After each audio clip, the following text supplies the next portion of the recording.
창세기 4장 25절에서 26절 말씀을 가지고 약한 자의 자리에 서라 라고 하는 제목으로 하나님의 말씀 나누도록 하겠습니다. 우리가 살아가는 세상은 냉정합니다. 힘 있는 자의 목소리는 역사가 되고 힘없는 자의 사정은 비급한 변명으로 치부되곤 합니다. 역사는 성자의 기록이라는 말은 어쩌면 이 땅에 평범하고 약하게 살아가는 우리에게 너희의 삶은 기억될 가치가 없다. 가재와 붕으로 살아. 라고 하는 차가운 선언처럼 들리기도 합니다. 그러나 여러분, 하나님은 역사를 기록하는 방식이 세상과 다릅니다. 하나님은 화려한 궁궐의 성전보다 광야에서 들리는 약자의 신음소리에 더 세심하게 귀를 기울이시는 분입니다. 세상에서 지워진 성도의 삶이 하나님의 생명책에 어떻게 가장 소중하게 기록되어 있는지 함께 나누고자 합니다. 아담의 첫 아들로 나오는 가인은 아벨을 죽이고 하나님을 떠나 살았습니다. 자식을 낳고 번성하자 높은 성을 쌓아 올려 자기만의 제국을 건설합니다. 목축업, 농업, 악기, 각종 농기구와 철기 제작자가 가인의 후손 중에서 출현하였습니다. 가인은 내면의 깊은 곳에서 괴롭히는 두려움에 맞서 더욱 적극적으로 도시 문화를 이룩해 나갔습니다. 가인은 회개하는 마음으로 하나님의 명령에 복종할 마음은 애초에 없었습니다. 유랑하며 살 것이라는 하나님의 명령에 반하는 정착 문화를 쌓아 올려 역사의 기록에 남을 만한 강자의 자리에 앉았습니다. 한편 아담은 죽은 아벨 대신 셋을 낳았고 그 이름을 에노스라 하였습니다. 에노스의 이름이 의미심장합니다. 허망하다, 약하다, 부치의 병에 들었다 라고 하는 그런 의미를 가지고 있습니다. 뒤이어 기록하기를 비로소 그때의 사람들이 여호와의 이름을 불렀더라 그렇게 기록되어 있습니다. 가인의 후예들은 하나님을 몰랐다는 것이죠. 아담이 붙여준 믿음의 아들들의 이름이 참 이상한 이름들입니다. 아벨은 숨, 전기, 안개라는 뜻을 가지고 있었습니다. 인생의 짧고 무성함을 나타내는 그런 뜻인 거죠. 셋은 그를 대신할 그와 같은 사람이라는 뜻입니다. 아벨처럼 힘없고 무성한 사람을 닮은 사람이라는 뜻이죠. 그리고 셋 대신 난 셋의 아들인 에노스는 그 의미가 취약하고 꾀지기 쉽고 돌이킬 수 없는 병든 상태라고 하는 의미가 있다고 합니다. 인간의 본질적인 무력함과 연약함을 강조하는 이름들입니다. 믿음의 계보를 잇는 아들들의 이름은 약자들의 계보라고 할 수가 있습니다. 가인은 성을 쌓아 기계와 무기를 만들며 화려한 역사를 써내려갔지만 아벨, 에노스 같은 약자들은 다르게 반응했습니다. 26절입니다. 셋도 아들을 낳고 그의 이름을 에노스라고 하였으며 그때의 사람들이 비로소 여호와의 이름을 불렀더라. 가인은 스스로 자기의 대책을 가지고 있어서 성을 쌓아 올렸지만 에노스는 여호와의 이름을 불러 도움을 요청했고 자신의 연약함을 하나님께 의지하고자 하였다라는 의미가 되겠습니다. 하나님은 자신이 강하고 옳고 유능하다고 자신만만한 사람을 사용하지 않습니다. 선악과가 무엇입니까? 선과 악과 옳고 그름을 스스로 판단하겠다는 것이 아닙니까? 그것은 입법자요, 해석자요, 판결자이신 하나님의 주권에 도전하는 죄였습니다. 가인은 아담의 후예다운 전형적인 모습을 따라 살았고 아벨과 셋과 에노스 같은 약자들은 자신의 연약함을 인지하고 모든 것을 하나님께 의탁하겠다는 믿음의 결단을 가진 사람들이었습니다. 그러므로 여러분이 여러 가지 이유로 연약한 중에 있다면 하나님께서 내미는 손을 잡을 좋은 기회가 왔다라는 것을 믿으시기를 바랍니다. 아브라함은 아직 힘이 팔팔했던 85세 때에는 자신의 힘으로 자신의 문제를 해결하기 위한 대책을 가지고 있었습니다. 그리고 이스마엘을 낳았고 더 힘든 결과를 만들었습니다.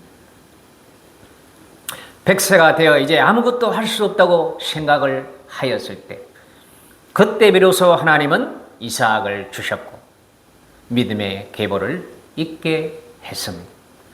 창세기 18장 12절 말씀입니다.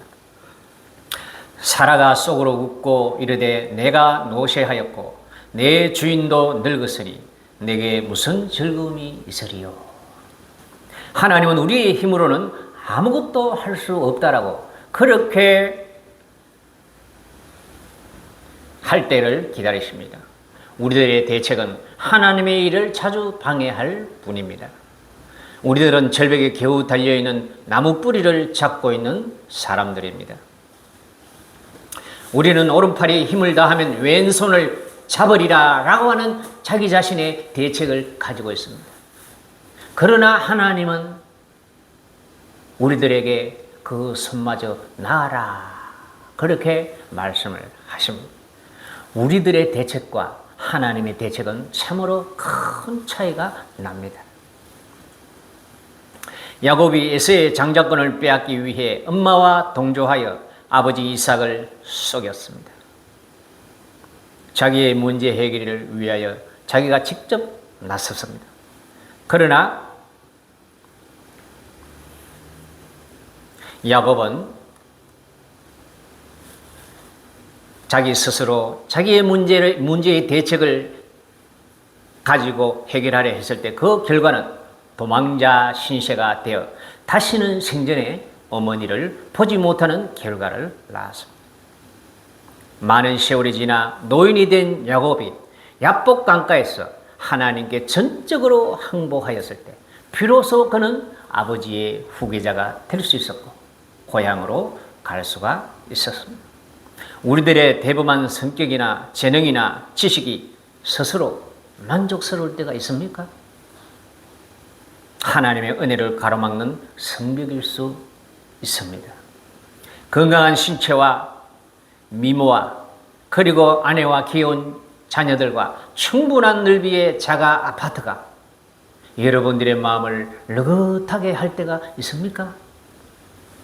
하나님의 사랑을 튕겨내는 방어막이 될 수가 있습니다. 스스로 강한 자는 믿음의 계보에 들지 못합니다. 스스로 소박한 부의 넘침은 가인의 라인에 서 있음을 나타냅니다. 구원받은 자녀는 평안함과 안락함을 극히 경계해야 합니다. 고향에서 평안히 살고 있던 아브라함 가족은 떠돌이 생활로 부름받았고 하란에서 정착하는 것조차 하나님께서는 말렸습니다. 그리고 기어이 다른 문화권인 가나안으로 밀어 넣으셨습니다. 아브라함은 평생 가나안에서 나그네로 살았고 믿음의 조상이 되었습니다. 히브리서 11장 8절에서 9절 말씀입니다. 믿음으로 아브라함은 부르심을 받았을 때에 순종하여 장래의 유업으로 받을 땅에 나아갈새 갈 바를 알지 못하고 나아갔으며 믿음으로 그가 이방인 땅에 있는 것 같이 약속의 땅에 거류하여 동일한 약속을 유업으로 함께 받은 이삭 및 야곱과 더불어 장막에 거하였더라.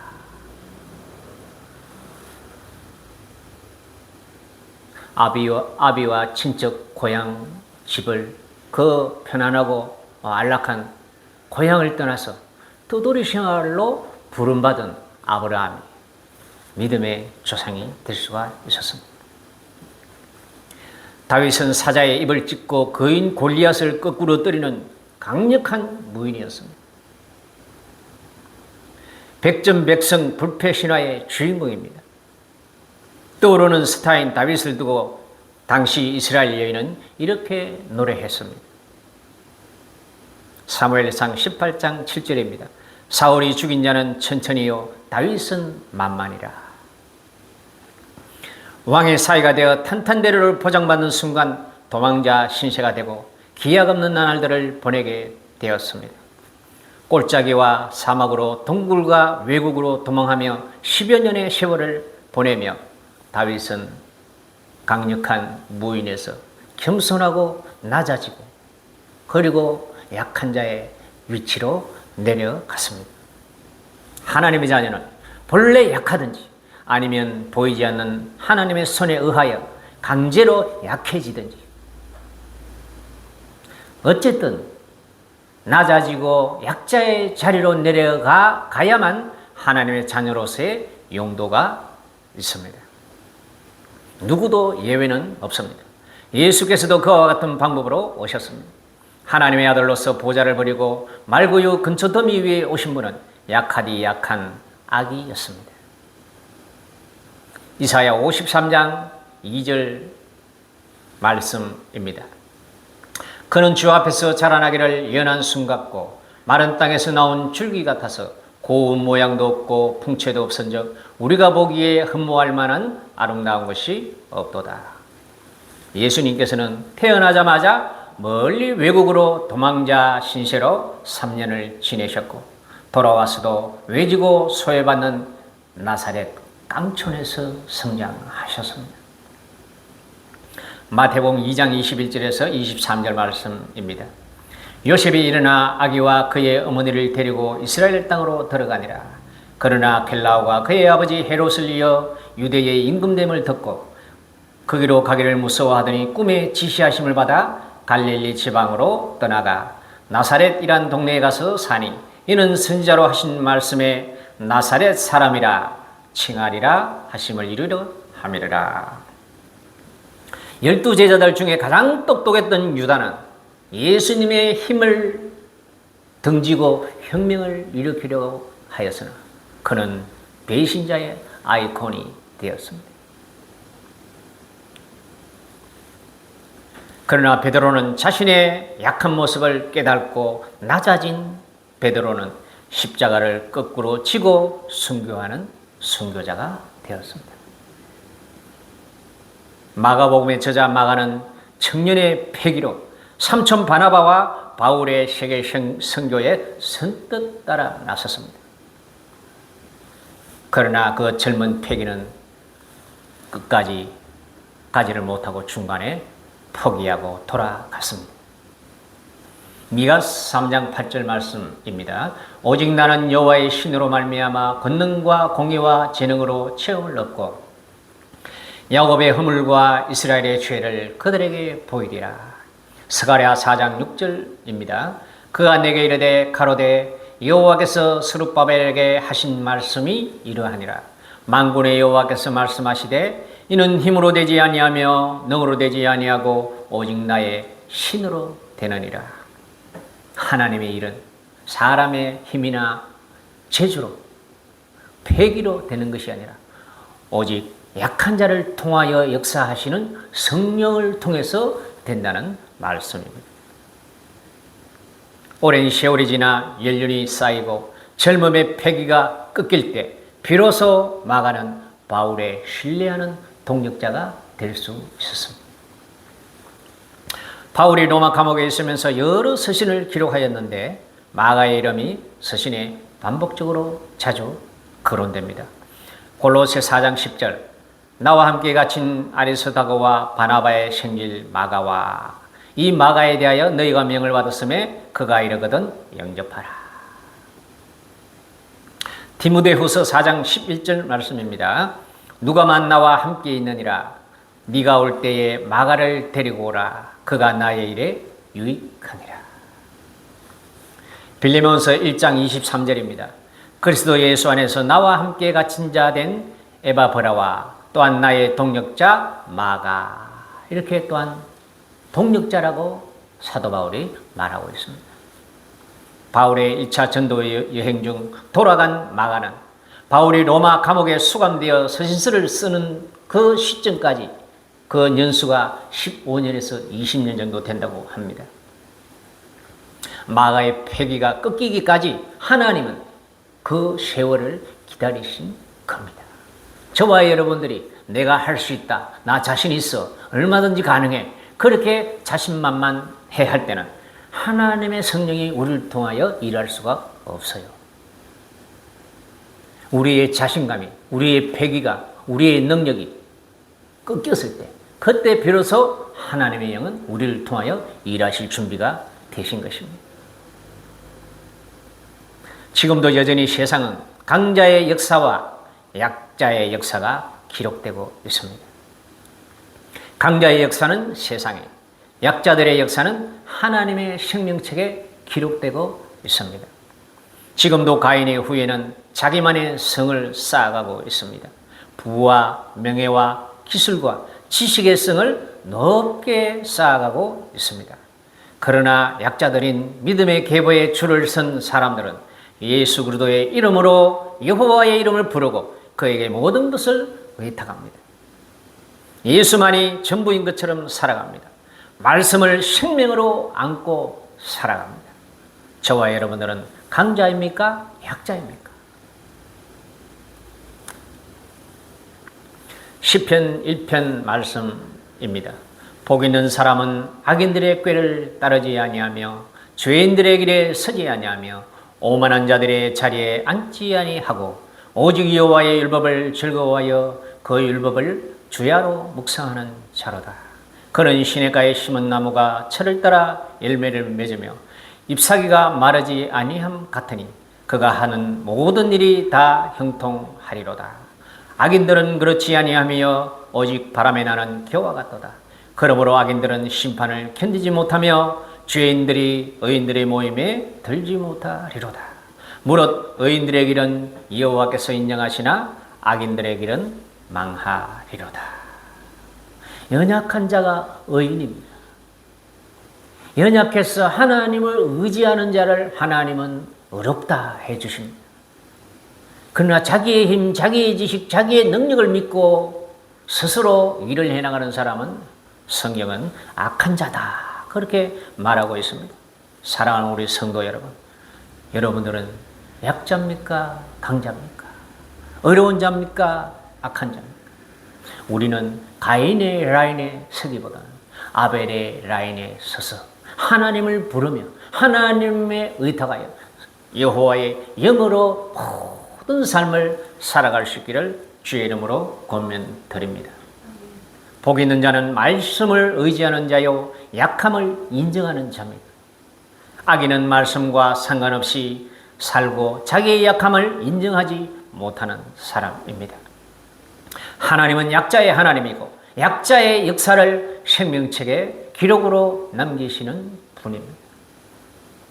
사랑하는 우리 성도 여러분, 여러분은 강자입니까?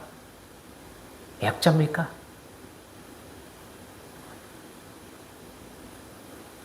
하나님 앞에서 겸손하고 자신의 부족을 인정하는 그런 약자가 되어서 하나님의 손에 쓰임받는 저와 여러분 되기를 주의 이름으로 부탁드립니다.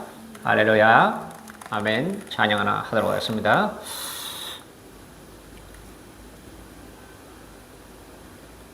약할 때 강함 주시네.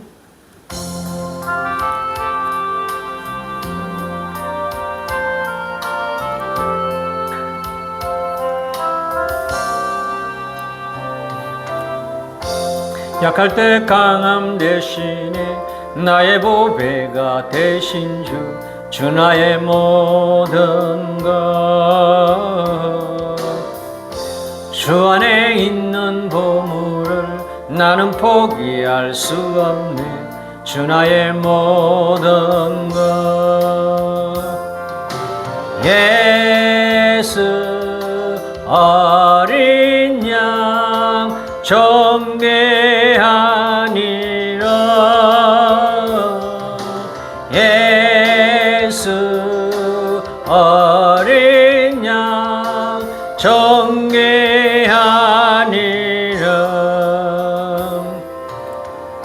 십자가 죄사하셨네. 주님의 이름 찬양해 주 나의 모든 것. 사라진 나를 세우고 나의 빈잔을 채우네 주 나의 모든 것. 예수 어린 양 존귀하니라.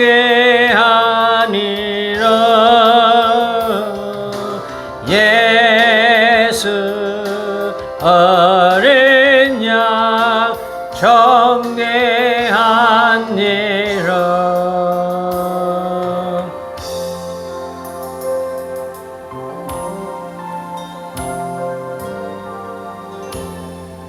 기도하겠습니다.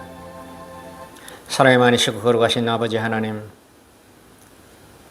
우리는 스스로 강한 자가 되어서 하나님을 배제하고 우리 스스로 살아가려는 그런 악한 심성을 가지고 있습니다. 그러나 우리가 주 예수 그리스도의 이름으로 예수님의 영으로 우리가 낮아지고 겸손해서 우리의 힘이 아니라 하나님의 능력으로 하나님의 영으로 살기를 원합니다. 함께 예배하는 우리 모든 성도들, 하나님의 능력으로 하나님의 지혜로 여호와의 영으로 사는 우리 모든 성도들 되게 해 주시옵소서. 또한 아버지 하나님, 우리 김수기 성도님 장례를 위하여 자리하지 못한 우리 사모님과 또한 아버지 하나님, 우리 성도들 주님께서 기억하시고 이 장례가 모든 순서가 순탄하게 잘 진행되게 하시고 은혜롭게 마칠 수 있도록 주님께서 도와주시옵소서. 모든 것 믿사옵고 예수님 이름으로 기도하옵나이다. 아멘. 광고하겠습니다. 우리 장모님, 우리 애들 할머니 돌아가셨어요. 예, 그래가지고 인하대 병원에서 지금 이제 장례식 준비를 이래 하고 그렇게 아시고, 예배 끝나고 조금 한 12시쯤 돼가지고 그 아직까지 이제 그 추모하는 그 제단을 준비하는데 좀 시간이 한 12시쯤 준비가 되어진다고 그러더라고. 그래서 내가 갔다가 이제 와서 예배를 이렇게 드리게 되었습니다. 조금 여기서 잔잔하고 우리 현지, 우리 오늘 현지 생일인데 선물도 준비해 놨는데 지금 집으로 가서 전달해 주고 가야 되나 그냥 가야 되나 좀 고민이 됩니다. 아무튼 성도의 죽음은 귀한 것이에요. 슬퍼하거나 우울해하거나, 지금 저도 이렇게 상복을 검은색으로 통일해가 이 성경적으로 봐서는 이렇게 할 필요도 없어요. 근데 믿지 않는 주변 가족들도 있고 쓸데없는 그런 뒷담화를 막기 위해서 이렇게 같이 맞춰서 입었습니다. 우리만 하는 건 아니니까 안 믿는 친척분들도 오시고 그러다 보니까 이렇게 했습니다. 다음에 만일에 아빠가 제가 나중에 이제 천국 가는 그날은 웬간하면 좀 밝고 화기애애하게 찬송도 좀 즐거운 거, 찬송가 88장 뭐 이런 거, 넥타이 정도는 좀 밝은 색깔로, 빨간 거나 예수님의 보혈색이나 아니면 승리의 색깔, 뭐 흰색, 하늘색 이런 걸로 메고 했으면 좋겠어요. 막 어둡고 칙칙한 그런 복장으로 하는 것이 바람직하지 사실 않다는 생각을 합니다. 아무튼 오늘 하루도 주 안에서 평안한 그런 날이 되기를 바라겠습니다. 우리 다 같이 일어나셔서 파송의 노래 부르도록 하겠습니다.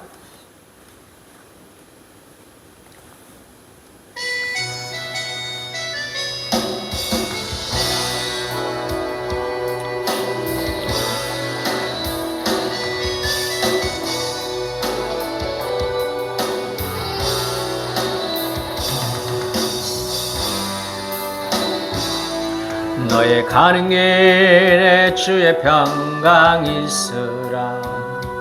평강에와 함께 가시니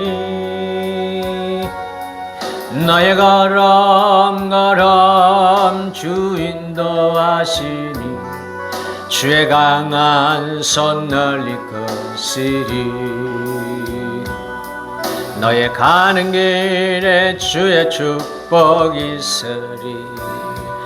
영광의 주 함께 가시니 내가 밟는 모든 땅 주님 다스리리.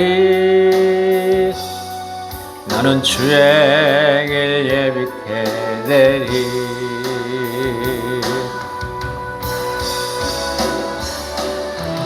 주님 나라 위하여 길 떠나는 나의 형제여, 주께서 가라시네. 너는 가라 주의 이름으로. 거칠은 광야 위에 꽃처럼 피어나고 세상은 내 안에서 주님의 영광 보리라. 강하고 담대하라. 세상에게 생존을 함께 너와 동행하시며 네게 새 힘 널 주세리.